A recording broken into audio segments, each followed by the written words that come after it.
Start. નમસ્કાર ખેડૂત મિત્રો, હું નીરવ પટેલ બ્લેક અમૃત પરિવારમાં આપ સૌનું હાર્દિક સ્વાગત કરું છું. આજે આપણે આણંદ જિલ્લાની અંદર બોરસદ તાલુકાનું નવાપુરા ગામ છે, ત્યાં આપણે ભીંડાની ખેતી થાય છે.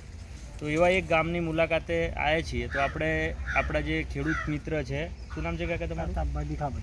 પ્રતાપભાઈ વિખાભાઈ, એમના ખેતરની વિઝિટ કરી છે. તો આપણે એમનો પરિચય કરી અને એમને ભીંડાની અંદર જે આપણી દવા વાપરે છે તો એની અંદર એમને શું ફેર પડ્યો છે એ વિશે આપણે એમની જોડેથી માહિતી લઈએ. શું નામ કાકા તમારું આખું બોલી જાઓ?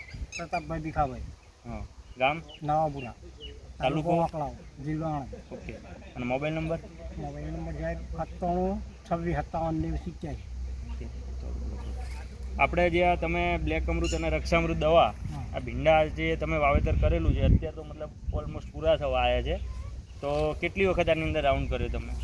આમાં રાઉન્ડ તો છે 20-25 રાઉન્ડ તો થઈ ગયા છે. બરાબર. અને આ કેટલા મહિનાથી ભીંડા તમારા ખેતરમાં ઊભા છે? એ જોડે બીજામાં વાવેલા ચોથા મહિનામાં. તો 5-4 મહિના થઈ ગયા. 4 મહિના થઈ ગયા. બરાબર. અને અત્યારે જે આંતરા દિવસે તમે વેણતા હશો, બરાબર? હા, ત્રીજા દિવસે. તો કેટલું અત્યારે ઉત્પાદન નીકળે છે? અત્યારે 30-35 કિલો. બરાબર. અને આ બંને દવા સિવાય બીજી કોઈ દવા વાપરો છો અત્યારે? ના, અત્યારે નહીં. આ પહેલી વાપરી આ શરૂઆતમાં જ. ઓકે. શરૂઆતથી માંડીને અત્યાર સુધી બીજી કોઈ દવા વાપરી નથી? તો તમે જે પહેલાં જે દવા વાપરતા હતા અને અત્યારે આ દવા વાપરો એમાં ખર્ચામાં કંઈ ફેર પડ્યો? ખર્ચામાં ફેર કેટલો? ઉત્પાદનમાં સારું ને ટકાઉમાં સારું. બરાબર. આમ અડધો ખર્ચામાં કેટલો ફેર પડ્યો તમને? ખર્ચામાં પેલું તમે 20 પંપની દવા લાવો હા, તો તમારે 3-4 પંપના તમારે 300-400 રૂપિયા તો આવવા જ પડે. સમથિંગ 1500-1600 રૂપિયાની દવા આવે, અને આ તેની સામે 1100 રૂપિયાની આવે. 20 પંપ આવે. 20 પંપ. બરાબર. અને ઉત્પાદન કેટલું નીકળે છે અત્યારે? આ તમારું અત્યારે અડધા વીઘા જેવું છે. અડધા. હા, તો કેટલું નીકળે ઉત્પાદન આમાંથી? અત્યારે હવે એનો સમય એટલે 30-35. બરાબર. અને વચ્ચે શરૂઆતમાં કેટલું નીકળ્યું? 70 કિલો જેટલું આવી ગયું.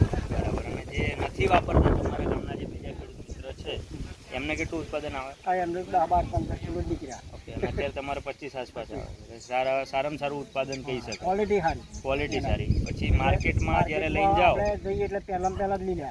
ઓકે, પડ્યા ભેગું લઈ લે. પહેલાં અને બીજાના ભીંડામાં તમારા ભીંડામાં ભાવ ફેર કેટલો? એ 100 રૂપિયાનો પડે. ઓકે. એટલે મને 100 રૂપિયાનો ફેર પડે. બરાબર. તો ખેડૂત મિત્રો તમે જોઈ શકો છો, કાકા આપણા એક આખી સિઝનથી આ ભીંડાની અંદર દવા વાપરી રહ્યા છે. એમને આપણી દવા સિવાય બીજી કોઈ દવા વાપરી નથી. અને માર્કેટની અંદર પણ ભીંડો લઈને જાય છે તો વેપારી સીધો આમનો ભીંડો લઈ લે છે. એમને લાઇનમાં ઊભું નથી રહેવું પડતું. એનું કારણ છે એની શાઇનિંગ અને ક્વોલિટી. બરાબર. તમે આ ભીંડો જોઈ શકો છો, એકદમ શાઇનિંગવાળો છે, ક્વોલિટી છે. બીજું કે તમને વીણવાની અંદર પણ એકદમ સરળતા પડતી હોય છે. બરાબર. અત્યારે આમ ભીંડો પૂરો તમારે સરખામણીમાં ખેતરમાં આમ જોશો તો નકરું ફૂલ તમને અત્યારે દેખાય છે. અને પ્રોડક્શન પણ સારામાં સારું ખેડૂત મિત્રને મળી રહ્યું છે. તો તમે ખુશ છો ને દવાથી? તો બીજા હવે તમારા આજુબાજુના ખેડૂતને આ વાપરવાની ભલામણ કરશો ને?